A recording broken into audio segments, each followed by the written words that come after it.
ज्याला धरून ठेवतोस तोच तुझ्या मनाला सगळ्यात जास्त त्रास देतो.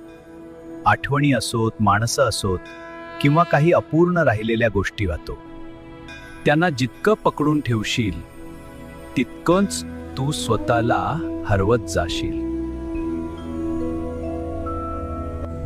हे लक्षात ठेव, सगळं आपल्या मनासारखं होण्यासाठी नसतं.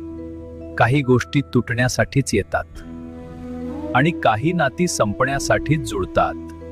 म्हणून स्वतःला थांबव आणि विचार कर. ज्याच्यामुळे तुझी शांतता हरवते त्याला आयुष्यात ठेवण्याचा काय उपयोग? सोडून देणं म्हणजे हार मानणं नाही.